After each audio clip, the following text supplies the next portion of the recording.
My name is Susan Odell, Managing Partner at RAPA. This video in particular will review ITAM key success factors and define ITAM maturity stages to help you understand where you are today and what it means to progress in maturity.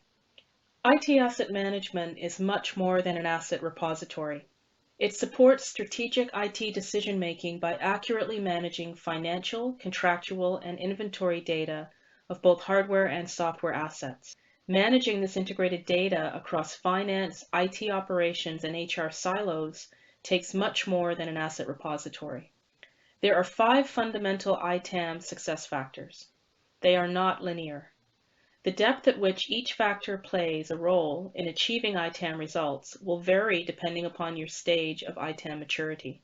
So let's review the 5 fundamental ITAM success factors in order of long-term strategic importance. Number 1, organizational commitment.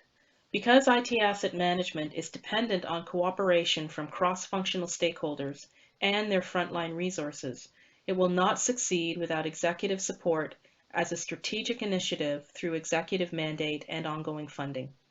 Number 2, ITAM requires process, but process does not write, manage, or score itself. People do. People set and enforce policies, processes, and procedures. People manage the related activities, and people are held accountable for results. ITAM cannot succeed without the commitment of your people. Number 3, process. ITAM manages integrated finance, contract, and inventory data. Without an enforceable framework, meaning policies, processes, and procedures for collecting, managing, and reporting on that data, there is no assurance of accuracy, and therefore ITAM will fail. Number 4, data. ITAM data starts with proof of what you own. Where do you get that data from? What data do you need to track? What if you can't get it? If you're lucky enough to have proof of what you own, how do you know you still have it in your possession? Are you using it as permitted? What is permitted? How are you managing those things you own but can't inventory with technology? The questions are many, and there are many more. ITAM is data heavy, and without a sound data plan, it will not succeed. Number 5, technology. Data requires technology to be of any real value. There are many ways to centralize and report on ITAM data. What is appropriate for you is fundamentally tied to your stage of ITAM maturity. If your organization is chaotic, achieving well-managed spreadsheets may be appropriate. If processes are defined and enforced and your people are committed, an ITAM COTS repository may be the right investment.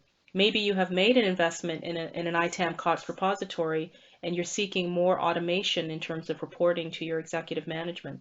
The appropriate application of technology is a key success factor at every stage of maturity. So now let's take a look at the stages of ITAM maturity in the RAPA ITAM maturity model.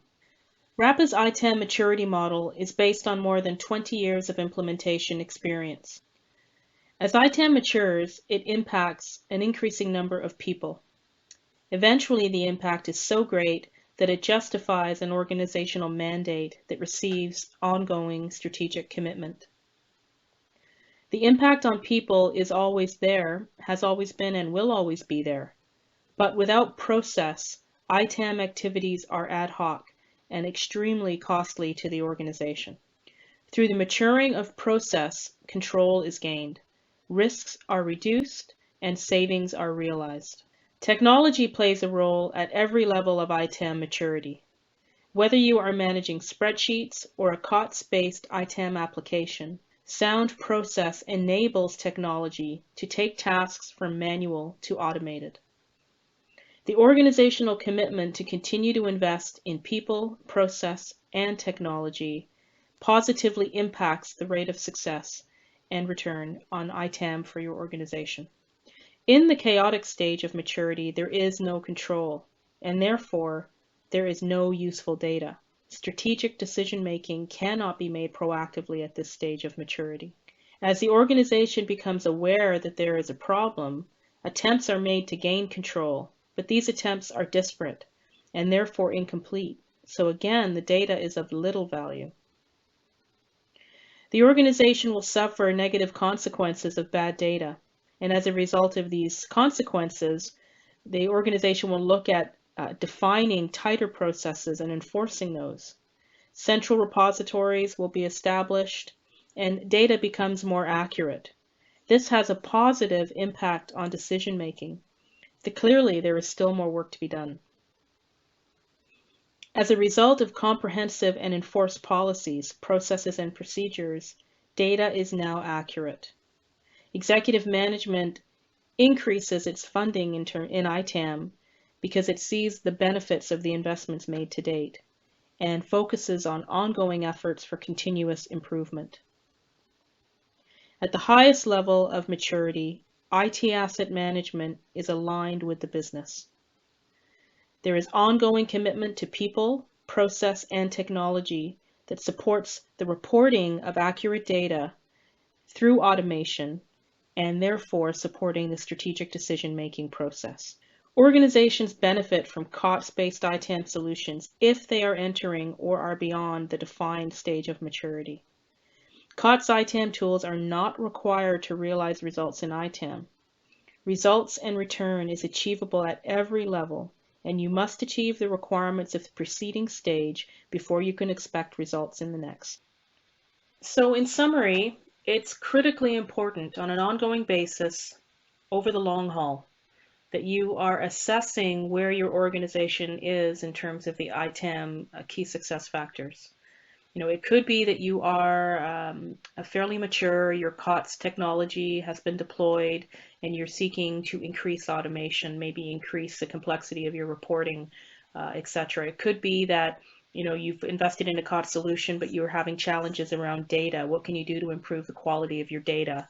If you're more immature, where do you have gaps in process? Are they being enforced? How can you address that from an organizational perspective?